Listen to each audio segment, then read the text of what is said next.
춘추전국시대 제자백가의 저서들은 대부분 그 사상가를 알기 쉽도록 책 이름을 정해 놓았습니다. 목자, 맹자, 장자, 손자, 한비자 등이 그러합니다. 그런데 유가사상을 대표하는 저서인 논어는 왜 공자라고 하지 않고 논어라고 했을까요? 논어는 공자와 그 제자들의 대화를 기록한 책으로 저자는 명확히 알려져 있지 않으나 공자의 제자들과 그 문인들이 공동 편찬한 것으로 추정되고 있습니다. 현재 우리가 보고 있는 논어는 모두 20편, 482장, 600여 문장으로 구성되어 있습니다. 이러한 체제는 공자가 죽은 지 약 400년이 지난 전한말 선제 때 안창후 장호라는 사람이 옛날부터 전해 내려온 논어의 판본들을 비교하여 장후론 20편을 편찬한 데 따른 것이라고 합니다.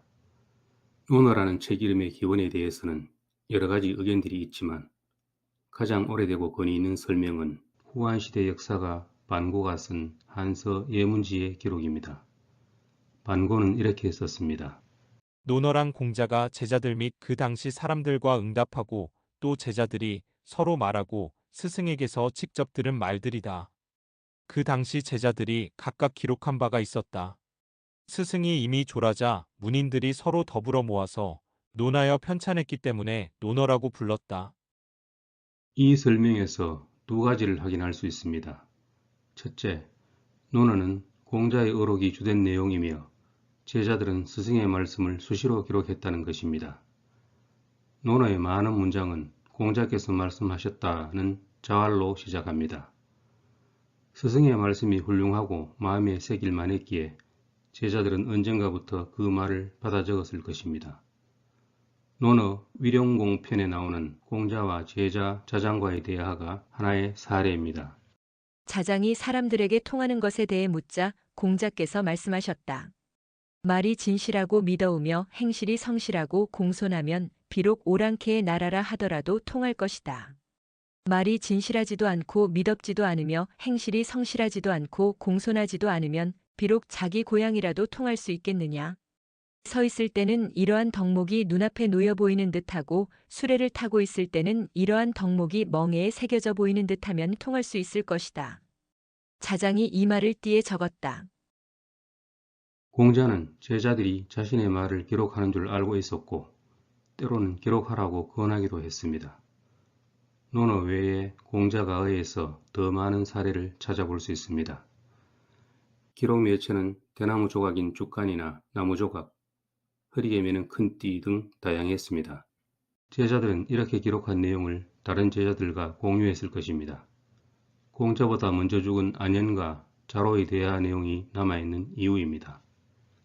둘째, 논어는 공자가 죽은 후에 문인들이 의논해서 편찬했습니다.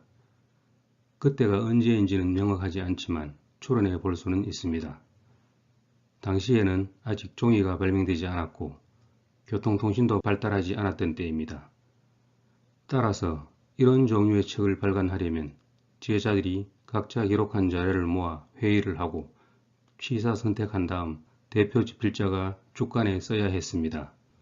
모두 함께 모이기가 쉽지 않았으므로 모였을 때 집중 작업을 했을 것입니다.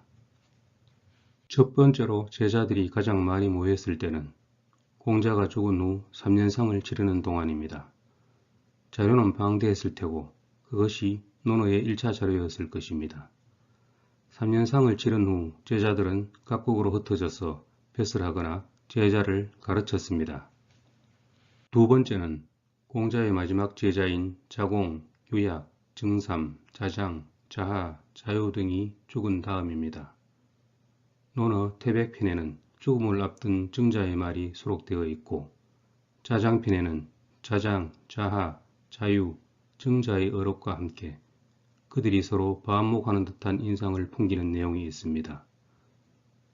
공자의 제자들이 죽고 공문이 분열하는 양상을 보일 때쯤 누군가의 제안으로 논어 편찬 작업이 이루어졌을 것입니다. 가장 유력한 인물은 공자의 손자이자 증자의 제자인 자사입니다. 자사를 필두로 한 문인들은 과거에 정리해 놓은 1차 자료와 스승들의 어록을 보완하여 서로 의논해가며 책을 만들었을 것입니다. 자사가 논어의 대표 집필자일 것이라는 추론이 설득력이 있으려면 증거가 있어야 합니다.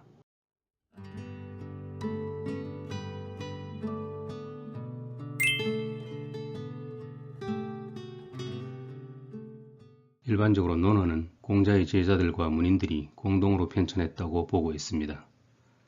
다시 말해 논어는 공자가 세상을 떠난 후에 그의 제자들에 의해 초판이 만들어졌고 그 제자의 문인들에 의해 개정판이 만들어져서 현재 우리가 보는 논어의 대부분이 형성되었으며 그 이후에도 오랜 시간 동안 여러 차례 수정 보완을 거쳐 최종 완성된 것으로 추정됩니다. 그렇다면 논어의 대부분이 형성된 개정판을 만드는 과정에서 누가 주도적인 역할을 했을까요?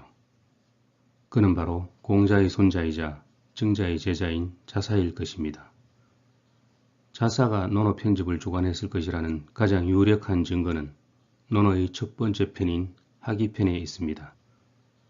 논어를 읽으려고 하기편을 처음 접할 때 많은 사람들은 등장인물 때문에 당혹감을 느낄 겁니다. 하기편에는 제일 먼저 하기시습지 부력여로로 시작하는 공자의 말씀이 나오고 그 다음에는 갑자기 유자의 말이 나옵니다. 이어서 공자의 말씀이 나오고 또 그 다음에는 증자의 말이 나옵니다. 계속해서 공자의 말씀이 2번 나오고 자하의 말로 이어집니다. 뒷부분에는 자금과 자공의 대화, 공자와 자공의 대화도 있습니다. 하기편은 모두 16개 장으로 이루어져 있고 등장인물은 공자를 포함하여 모두 6명입니다. 여기서 의문이 생깁니다. 논어의 얼굴이라 할 수 있는 첫 번째 편의 등장인물이 왜 이런 순서로 배열되어 있으며 유자와 증자는 누구일까요? 유자와 증자는 각각 공자의 제자인 유약과 증삼입니다. 5명의 제자 중에서 왜 하필 유약과 증삼만 공자처럼 유자, 증자로 표기했을까요? 맹자와 사마천의 기록을 종합하면 공자가 죽은 후에 공자의 뒤를 이은 후계자는 유약이었습니다. 맹자 등문공 상편에는 맹자가 말한 이런 내용이 있습니다. 옛날에 공자께서 돌아가신 뒤 3년상을 치르는 기간이 지나자 제자들이 짐을 챙겨 돌아가려고 했습니다. 자공의 거처로 가서 읍을 하고 서로 바라보며 통곡을 해 모두 목이 쉰 다음에야 돌아갔습니다. 자공은 다시 묘지로 돌아와 묘지 옆 빈 곳에 집을 짓고 혼자서 3년을 지낸 후에야 돌아갔습니다.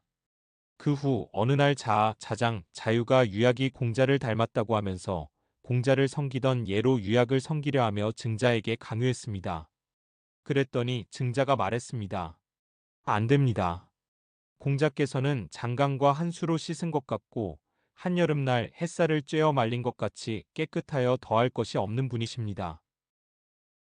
공자가 죽은 후 세월이 좀 지난 다음에 자하, 자장, 자유가 공자를 닮은 유약을 후계자로 초대하면서 증삼도 동의하기를 강요했는데 증삼은 그 누구도 스승을 대신할 수 없다며 반대했습니다.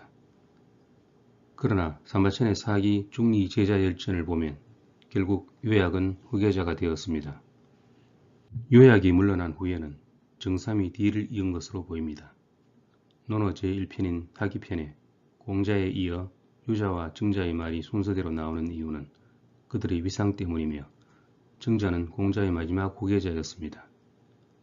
논어 하기편뿐만 아니라 여러 편에서 증자의 어록이 큰 비중을 차지하는 이유는 이 때문입니다. 자사는 증자의 제자였습니다.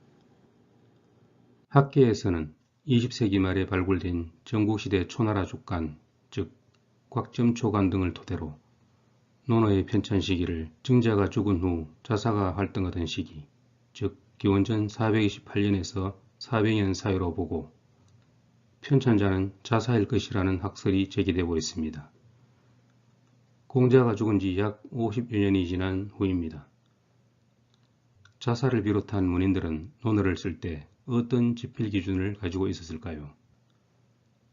공자의 11대 손으로 전한시대 학자인 공안국은 공자가어 후서에서 논어와 공자가어의 관계를 이렇게 말했습니다.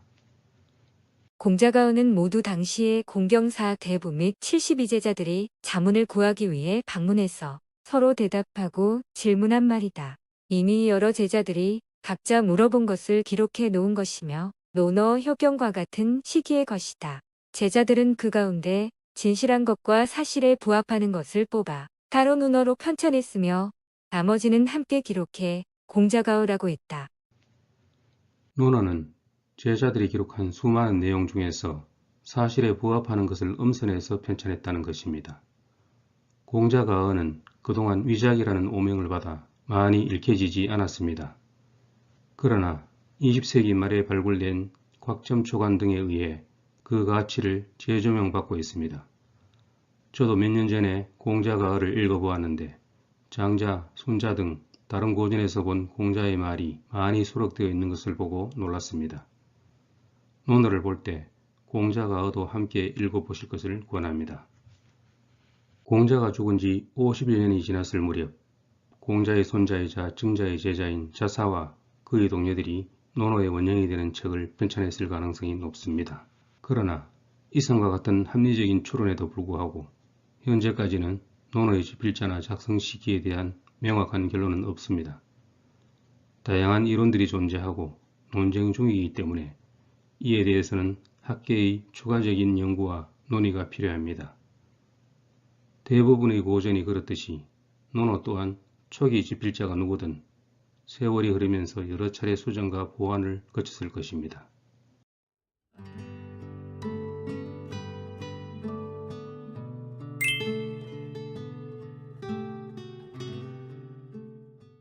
우리는 논어를 읽거나 공자와 관련된 영화를 보다 보면 공자의 제자들뿐만 아니라 수많은 사람을 만납니다.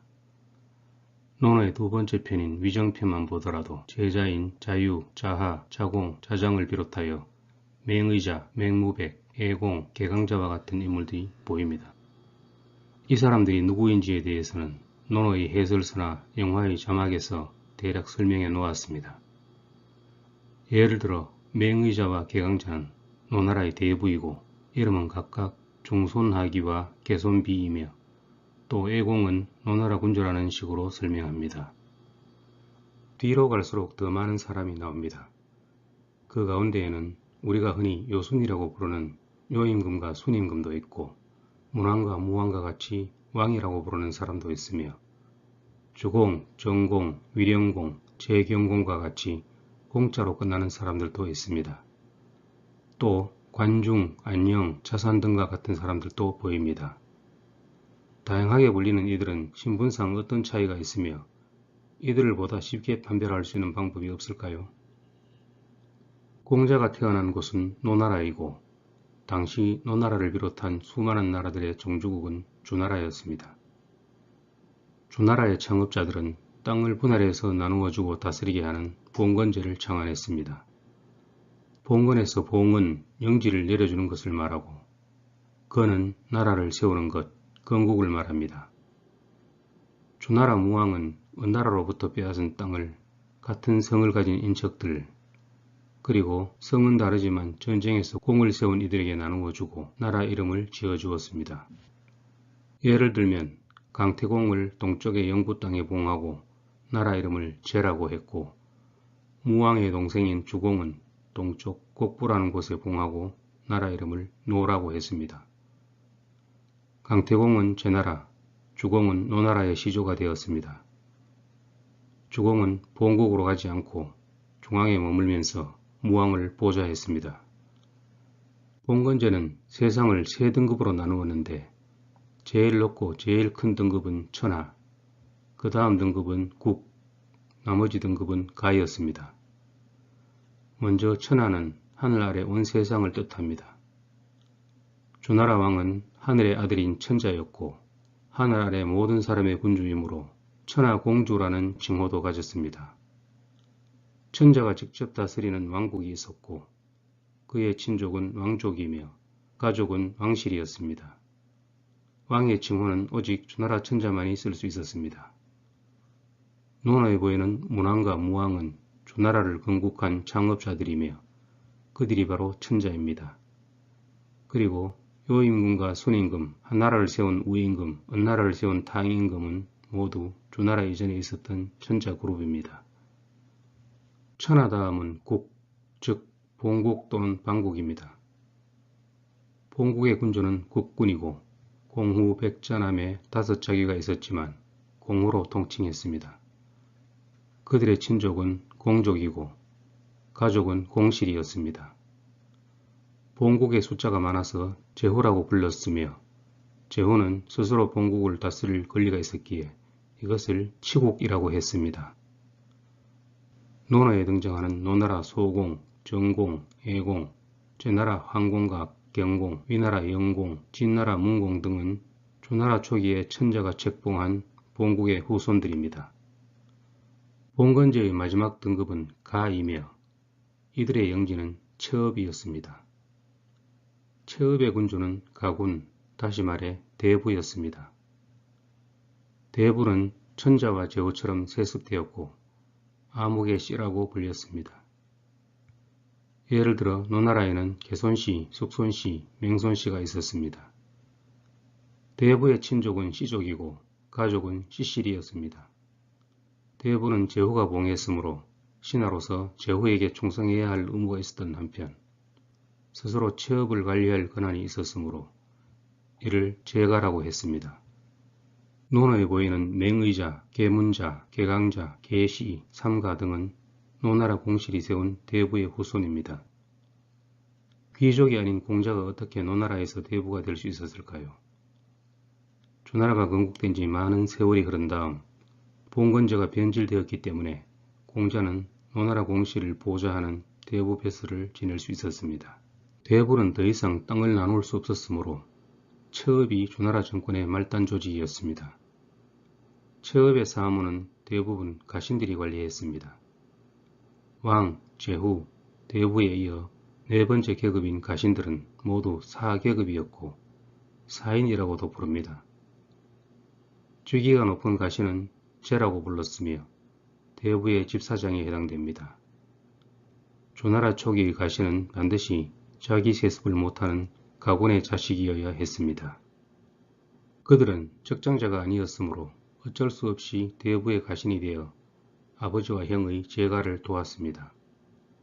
그러나 세월이 흘러 공자가 살았던 시대에는 능력 있는 사람은 가군의 자식이 아니라도 가신이 될 수 있었습니다.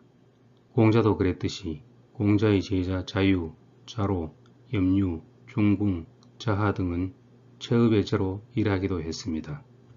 신분제도의 최하위 계층은 일반 백성, 즉 민입니다.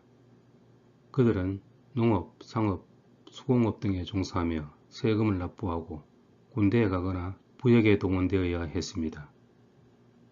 백성들은 통치계급에 복종해야 했으며 통치계급은 단지 백성을 교화하고 일을 시키는 대상으로만 보았습니다. 공자는 어릴 때 비천한 신분에서 출발하여 사계급이 된 후 계시 가신을 거쳐 집사장이 되었으며 대부의 신분까지 올랐습니다. 그래서인지 공자가 가르친 제자는 일반 백성으로부터 귀족계급인 대부에 이르기까지 다양했습니다. 가르칠 때 신분의 차별을 두지 않았다는 말인데 이것은 귀족만 교육받을 수 있는 당시로서는 혁명적인 일이 아닐 수 없었습니다.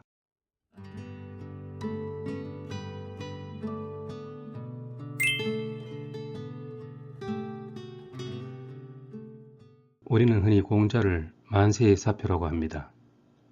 만세의 사표는 영원한 스승의 표상, 즉 학식과 덕행이 높아서 오랜 세월 동안 모범이 될 만한 인물이라는 뜻입니다. 사람들이 지금도 공자의 말을 많이 인용하고 논어를 꾸준히 읽고 있는 이유는 무엇일까요? 그것은 시대를 초월하여 공자가 인류에게 남긴 가르침 때문일 것입니다. 공자는 사람의 도리가 땅에 떨어지고 사회 질서가 무너진 세상, 즉 무도한 세상을 바로잡기 위해 노력한 사람이었습니다. 공자는 천자가 힘을 잃고 저뿐만 아니라 대부, 더 나아가 대부의 가신까지 권력을 넘보는 세상이 된 상황을 개탄했습니다. 이런 상황에서 공자는 어떤 방법으로 세상을 바로잡고자 했을까요? 그 출발은 학문과 인재 양성이었습니다. 배우고 제때에 그것을 익힌다면 그 또한 기쁘지 않겠는가로 시작하는 논어의 첫 번째 편, 첫 문장이 상징적으로 보여줍니다. 공자는 누구보다도 학문을 좋아했고 박학다식한 사람이었습니다. 옛 것을 익혀서 새 것을 알았으므로 스승이 될 수 있었고 가르치는 일에 권태를 느끼지 않았습니다. 수업료는 매우 저렴해서 말린 고기 한 모금 이상을 가지고 와서 예를 행한 사람에게 가르쳐주지 않은 적이 없었습니다. 배우고자 하는 사람이 귀족이든 평민이든 신분의 차별을 두지 않고 가르쳤는데 공자의 이러한 교육과는 귀족의 자제만 교육받을 수 있었던 당시에 획기적인 발상이었습니다. 그는 중국 역사상 처음으로 사설 강좌를 열어 생계를 유지한 선구자였습니다. 입학의 문턱은 낮았지만 공자는 배우려는 열의가 있는 제자만 가르쳤습니다. 깨닫지 못해 답답해하지 않으면 이끌어주지 않았고 표현을 못해 괴로워하지 않으면 일깨워지지 않았으며 한 귀퉁이의 예를 들어주었는데 나머지 세 귀퉁이를 돌아보지 못하면 가르쳐주지 않았습니다. 공자는 교육받은 제자들이 군자가 되기를 바랐습니다. 군자는 자신을 닦아서 다른 사람들과 백성을 편안하게 해주는 사람입니다. 이를 위해 공자는 옛날부터 전승되어 온 문헌뿐만 아니라 바른 행실과 바른 마음가짐도 가르쳤습니다. 문헌 가운데 그가 제자들에게 가장 먼저 가르친 것은 시와 서였고 시와 서를 논할 때에는 표준말을 썼습니다. 시는 주나라 때부터 춘추시대 초기까지 불렸던 노래가사의 모음집이고 서는 요임금부터 주나라까지 제왕들의 언행을 기록한 역사책입니다. 시와 서는 훗날 유교 경전이 되어 각각 시경과 서경으로 불리게 됩니다. 공자는 제자의 성품이나 자질에 따라 맞춤형 교육을 했습니다. 그 대표적인 사례로 공자와 제자들이 나눈 대화 하나를 소개하겠습니다. 자로가 물었다. 이것을 들었으면 바로 실행해야 합니까? 공자께서 말씀하셨다. 부모와 형제가 계시는데 어떻게 듣자마자 실행할 수 있겠느냐? 염유가 물었다. 이것을 들었으면 바로 실행해야 합니까? 공자께서 말씀하셨다. 들었으면 실행해야 한다.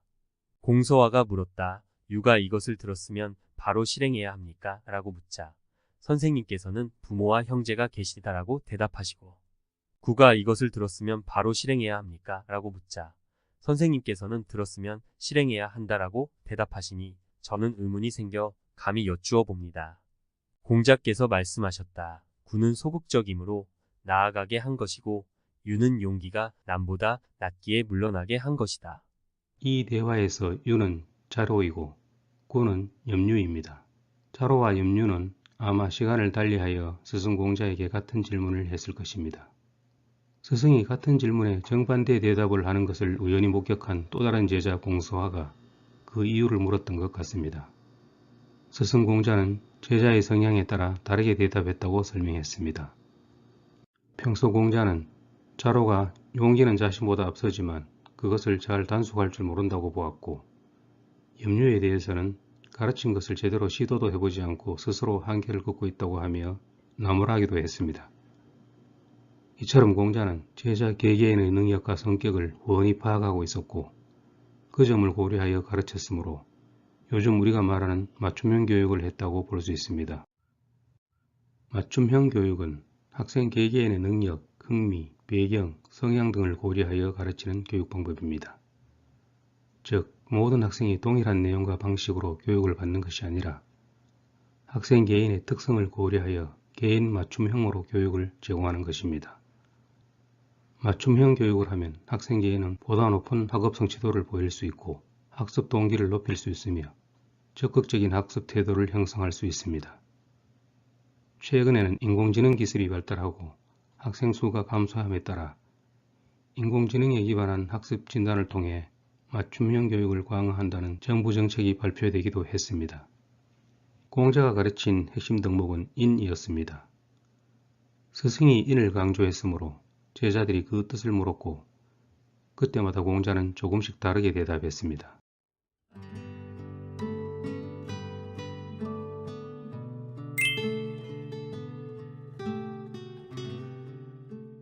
흔히 공자의 핵심 사상은 인이라고 합니다. 논어를 보면 인이라는 단어가 무척 많이 나오는데 인은 도대체 무엇일까요? 공자는 사람으로서 어질지 않다면 예의가 무슨 의미가 있고 음악이 무슨 의미가 있겠는가 라고 말할 정도로 사람다움의 전제로 인을 강조했습니다. 또 사는 곳은 어진 기풍이 있어야 좋다. 사는 곳을 선택하는데 어진 곳에 거처하지 않는다면 어찌 지혜롭다고 하겠는가 라고 하여 사는 곳조차도 잘 가려서 살아야 한다고 말했습니다. 더 나아가 어질지 않은 사람은 오랫동안 빈곤한 상황에도 있지 못하고 오랫동안 안락한 상태에도 있지 못한다 라고 하며 어진 사람은 인을 편안하게 여기고 지혜로운 사람은 인을 이롭게 여긴다 라고 말했습니다. 스승 공자가 인을 강조했으므로 많은 제자들이 그 뜻을 물었고 그때마다 공자는 조금씩 다르게 대답했습니다. 먼저 두 가지 사례를 들어보겠습니다. 사마우가 인이 무엇이냐고 묻자 공자는 어진 사람은 그 말이 어눌하다 라고 대답했는데 그 이유를 다시 묻자 행하기가 어려우니 말하는 것이 어눌하지 않을 수 있겠느냐 라고 말했습니다. 자장이 같은 질문을 하자 공자는 천하에 5가지를 행할 수 있으면 인하다 할 것이다 라고 대답했습니다.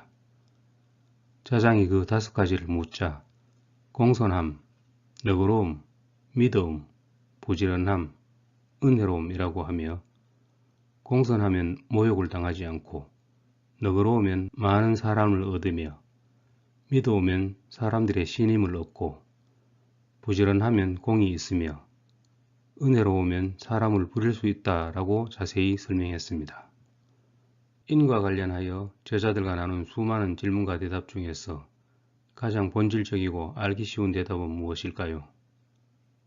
그것은 아마 번지 질문에 대하여 사람을 사랑하는 것이다 라고 대답한 내용일 것입니다. 인이라는 한자를 살펴보면 사람인과 두 이가 결합하여 만들어져 있습니다.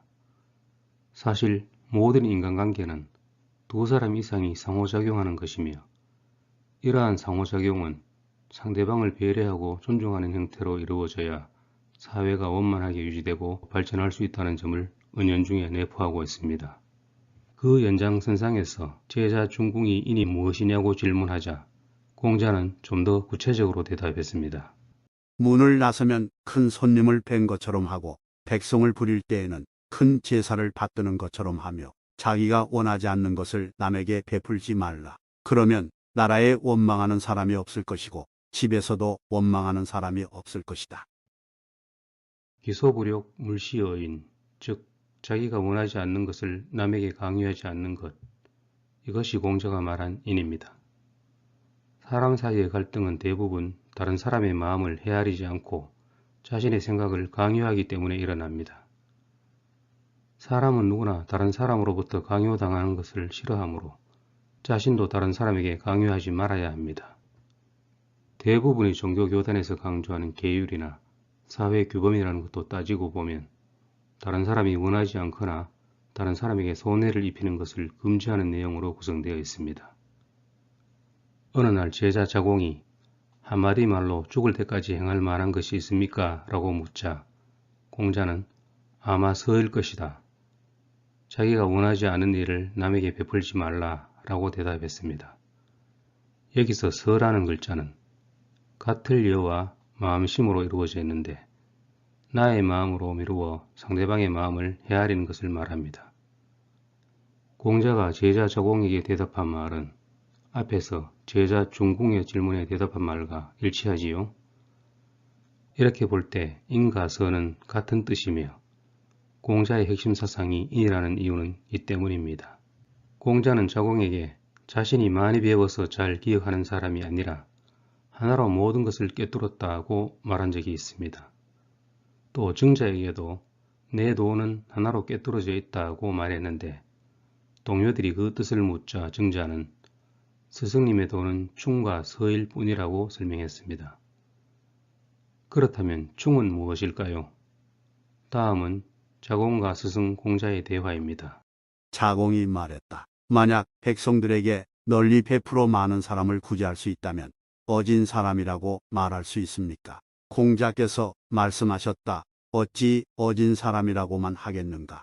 반드시 성인일 것이니 여임금과 순임금도 오히려 어렵게 여겼을 것이다. 어진 사람은 자기가 서고자 하면 남을 세워주고 자기가 이루고자 하면 남을 이루게 해준다. 가까운 데서 취하여 비유할 수 있다면 그것이 인을 행하는 방법이라고 할 수 있을 것이다. 이 대화로 미루어 볼 때 충은 자기가 서고자 하면 남을 세워주고 자기가 이루고자 하면 남을 이루게 해주는 것입니다. 이처럼 공자는 자기의 마음에 비추어 다른 사람의 마음을 헤아리는 것이 인을 행하는 방법이라고 말했습니다. 마지막으로 제자 안현과 공자가 나눈 대화를 소개합니다. 안현이 인에 대해서 묻자 공자께서 말씀하셨다. 자기를 이겨내고 언행이 예에 부합하는 것이 인이다. 하루라도 언행이 예에 부합하면 세상 사람이 모두 인으로 돌아갈 것이다. 인을 실천하는 것은 자신에게 달려있는 것이지 어찌 다른 사람에게 달려있겠느냐. 안현이 말했다. 인을 실천하는 구체적인 방법을 여쭙겠습니다. 공자께서 말씀하셨다. 예가 아니면 보지 말며, 예가 아니면 듣지 말며, 예가 아니면 말하지 말며, 예가 아니면 움직이지 말아야 한다. 안현의 질문에 대해 공자는 자기를 이겨내고 은행이 예에 부합하는 것, 즉 극기복례가 인이라고 대답했습니다. 인은 사람다움을 말하는 것이고 예는 그런 사람다움이 겉으로 드러난 외면적인 행위나 표현을 말합니다.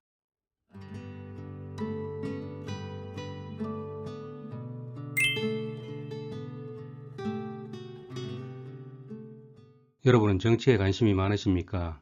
아니면 무관심하십니까? 우리가 정치에 관심을 많이 가지든 적게 가지든 정치는 우리의 삶에 많은 영향을 미치고 있고 인류가 존재하는 한 정치는 계속될 것입니다. 논어에는 정치와 관련된 이야기가 많이 보이는데 대체로 세 가지 유형으로 나눌 수 있습니다. 첫째, 공자가 정치에 대해 직접 언급한 것입니다. 둘째, 당시 원주들이 정치가 무엇인지 묻고 공자가 대답한 것입니다. 셋째, 공자의 제자들이 정치가 무엇인지 묻고 공자가 대답한 것입니다. 하나씩 살펴보겠습니다. 공자가 정치를 직접 언급한 부분은 정치에 대한 총론이라고 할 수 있는데 위정편에 이런 내용이 있습니다. 공자께서 말씀하셨다.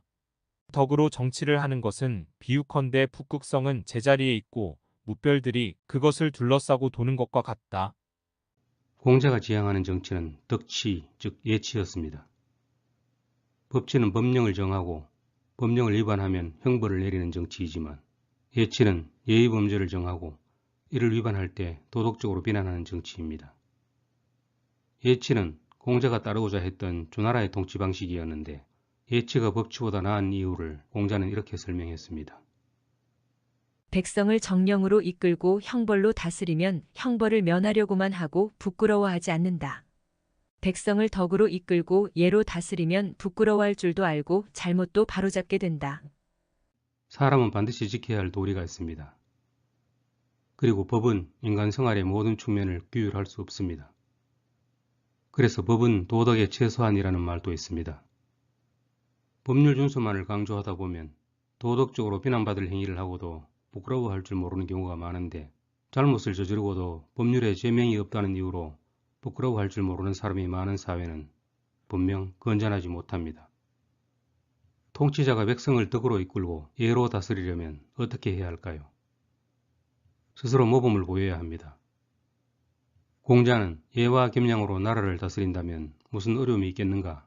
예와 겸양으로 나라를 다스리지 못한다면 예가 무슨 의미가 있겠는가? 라고 했고 윗사람이 예를 좋아하면 백성을 부리기가 쉬워진다 라고 했습니다. 또 군주의 바른 몸가짐을 강조하며 자기 자신이 바르면 명령하지 않아도 백성들이 행하고 자기 자신이 바르지 않으면 명령해도 따르지 않는다 라고 했습니다. 좌로편에는 이런 내용이 있습니다. 공자께서 말씀하셨다. 진실로 자신을 바르게 하면 정치를 하는데 무슨 어려움이 있겠는가? 자신을 바르게 하지 못하면 어떻게 다른 사람을 바르게 할 수 있겠는가? 공자는 그 지위에 있지 않으면 그 정사에 관여하지 않는다라고 했지만 제자를 가르치는 교육자이자 사상가로서 또 대부의 벼슬을 지냈던 정치가로서 천하의 도가 행해질 때와 도가 행해지지 않을 때를 비교하며 이렇게 말했습니다. 천하에 도가 있으면 예악과 정벌이 천자로부터 나오고 천하에 도가 없으면 예악과 정벌이 제후로부터 나온다.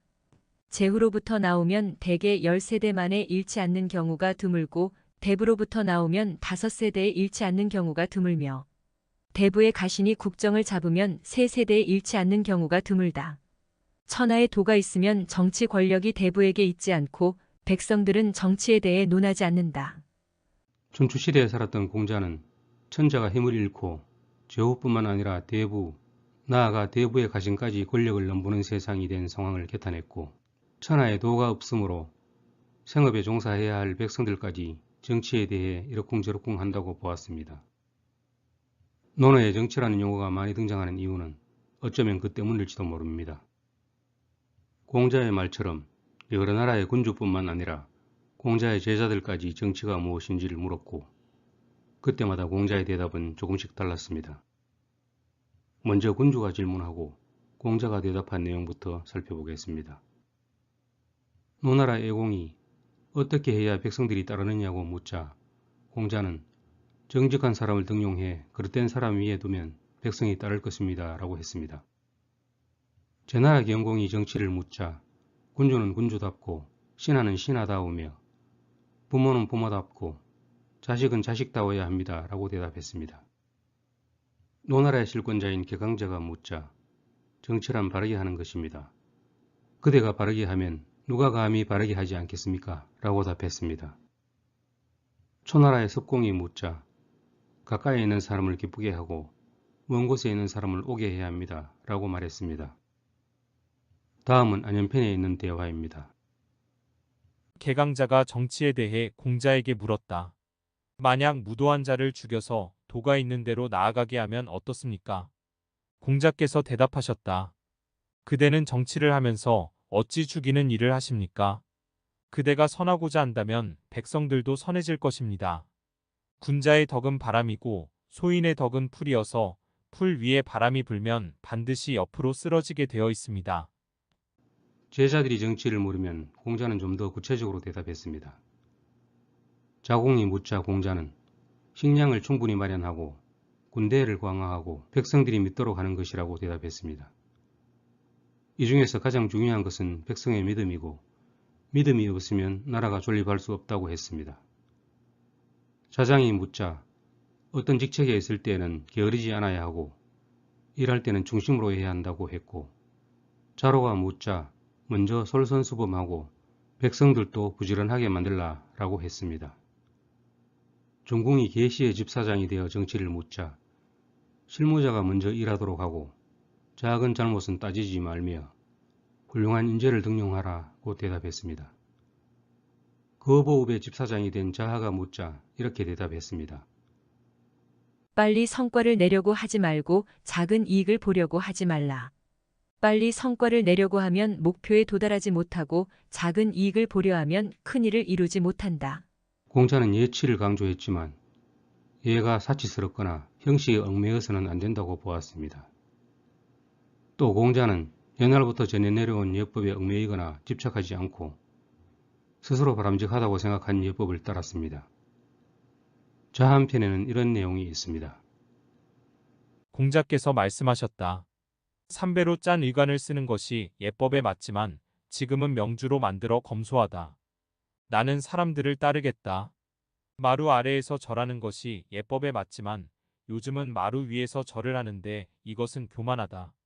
비록 사람들과 다르더라도 나는 마루 아래에서 절하는 예법을 따르겠다. 이와 더불어 공자는 조나라를 따르고자 했지만 조나라 제도만 좋다고 보지는 않았습니다. 안연히 나라를 다스리는 방법에 대해 묻자 공자는 하나라의 역법을 시행하고 은나라의 수레를 타고 조나라의 멸류관을 쓰고 음악은 소를 연주하고 정나라의 음악을 몰아내고 말재주 있는 사람을 멀리해야 한다라고 말했습니다. 무엇이든지 좋은 점을 잘 가려서 받아들여야 한다는 뜻일 것입니다.